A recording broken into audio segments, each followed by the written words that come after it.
कि अभी बताया गया कि लोकमान्य तिलक जी के पुण्यतिथि की शताब्दी वर्ष है। उन्होंने कहा था स्वराज्य हमारा जन्मसिद्ध अधिकार है। अगर देखा जाए, हम सब ने किताबों में एक शब्द पढ़ा था कि उनके लिए कहा जाता था वो भारतीय असंतोष के जनक थे। मैं कहना चाहूंगा यह उचित नहीं है, कहना चाहिए वो भारतीय स्वराज्य के उद्घोषक थे। आजकल एक बड़ी चर्चा होती है, बड़ा राइट विंग है, बड़ा फंडामेंटलिस्ट है। मैं कहना चाहूंगा जब तिलक जी ने कहा तो उनको थोड़ा एक्सट्रीम बात कही गई थी, एक्सट्रीमिस्ट। मगर हर 20 साल में ये परिभाषाएं बदल जाती हैं। 1905 में उन्होंने कहा और 1925 और 30 आते आते लोकमान्य तिलक जी के साथी गोखले जी के शिष्य महात्मा गांधी, उनके नेतृत्व में स्वराज आंदोलन एक यथार्थ हो गया। यानी जो एक्सट्रीम राइट विंग कहा जाता था वो अब रियलिटी और मॉडरेट हो गया था। अब कांग्रेस में एक्सट्रीम राइट विंग कौन थे? मदन मोहन मालवीय, पुरुषोत्तम दास टंडन जी, यहां तक कि यह कहा जाता था जिनको सो कॉल्ड हिंदू लाइनिंग वाले लोग कहते थे, सरदार पटेल जी, राजेंद्र प्रसाद जी, कन्हैयालाल माणिकलाल मुंशी जी। और 20 साल गुजरे, आजादी मिल गई, ये सब सरकार के हिस्से हो गए। जिसे आप राइट विंग कहते थे वो अब मॉडरेट हो गए। अब राइट विंग कौन था जो आप हमारे संस्थापक लोगों पे कहते थे? श्यामा प्रसाद मुखर्जी जी, दीनदयाल उपाध्याय जी, सांस्कृतिक राष्ट्रवाद। और 20 साल गुजरे, सांस्कृतिक राष्ट्रवाद स्वीकार्य हो गया। लोहिया जी ने कहा कि मैं राष्ट्रवादी समाजवादी हूं और दीनदयाल जी ने कहा मैं समाजवादी राष्ट्रवादी हूं। अब राइट विंग के प्रतीक कौन थे 70 के दशक में? अटल बिहारी वाजपेयी जी, हिंदू तन मन हिंदू जीवन रग रग हिंदू मेरा परिचय। और 20 साल गुजरे, 90 का दशक, अब अटल जी स्वीकार्य थे, अब अडवाणी जी राइट विंग थे। और 20 साल गुजरे, 2010 का दशक, अब अडवाणी जी स्वीकार्य थे, मोदी जी आपको नजर आते हैं। मगर इस पूरे 100 साल के कार्यक्रम को देखिए तो व्यवस्थाएं क्रमशः उस दिशा में आगे बढ़ रही हैं जिसे हम राष्ट्रवाद कहते हैं, आप राइट विंग कहते हैं। तो काल चक्र की इस गति को भी आपको समझना चाहिए। अब आधुनिक समय में आए तो कहा जाता है कि साहब आप बराबरी का व्यवहार नहीं कर रहे हैं, आप गंगा जमुनी तहजीब के साथ न्याय नहीं कर रहे हैं। तो मैं पूछना चाहता हूं गंगा जमुनी तहजीब कहां से शुरू हुआ? ये वर्ड सबसे पहले ये शब्द प्रयोग होता है जब मुगल शहजादे दारा शिकोह ने अपनी किताब लिखी मंजुमल बहरीन, जिसका मतलब होता दो समुद्रों का विलय। अब आप बताइए, दो समुद्रों का मिलन जिसे कहता है वो आदर्श नहीं, बाकी दूसरे लोग आदर्श। अरे इस देश की गंगा जमुनी तहजीब तो ये थी, इस देश की गंगा जमुनी तहजीब तो ये थी कि बुल्ले शाह ने ये बोला था, जो आज किसी को सुनने में बड़ा अजीब लगेगा, कि आज होली खेलूंगी मैं कहे बिस्मिल्लाह।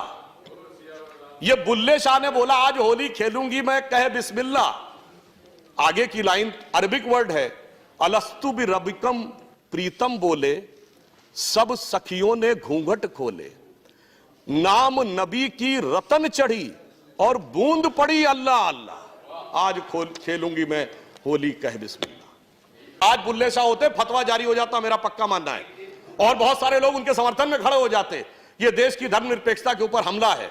इसलिए मैं कहना चाहता हूं, और ये जो गंगा जमुनी तहजीब थी इसमें कोई समस्या आजादी के बाद तक भी नहीं थी।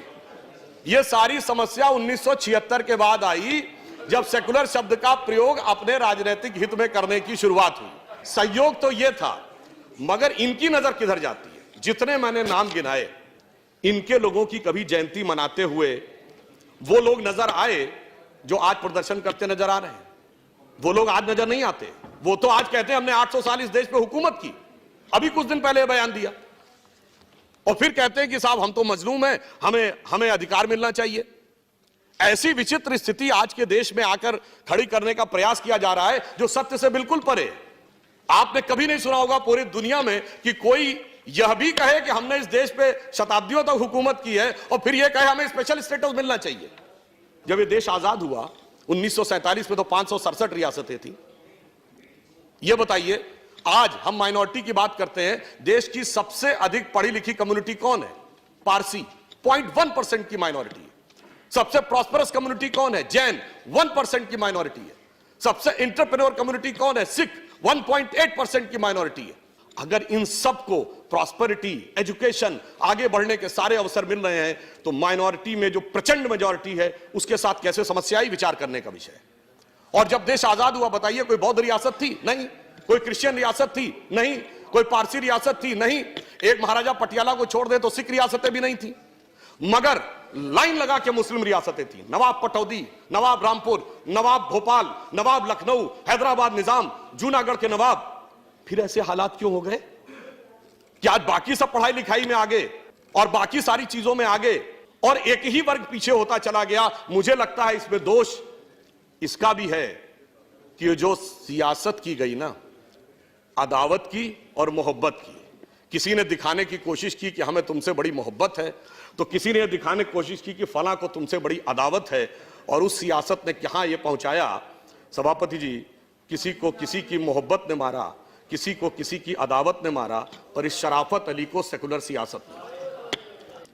एक बहुत बड़े पत्रकार हैं मार्क टेली, जो 26 वर्ष भारत में रहे, बीबीसी के उन्होंने संवाददाता रहे।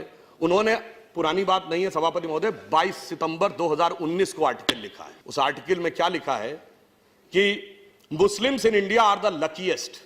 भारत में रहने वाले मुस्लिम समाज के लोग सर्वाधिक भाग्यशाली। उन्होंने उसका एक उदाहरण दिया कि मैं 26 साल दिल्ली के निजामुद्दीन इलाके में रहा, मेरे यहां से थोड़ी दूरी पर हजरत निजामुद्दीन औलिया की दरगाह थी और थोड़ी दूरी पर तबलीगी जमात का ऑफिस था।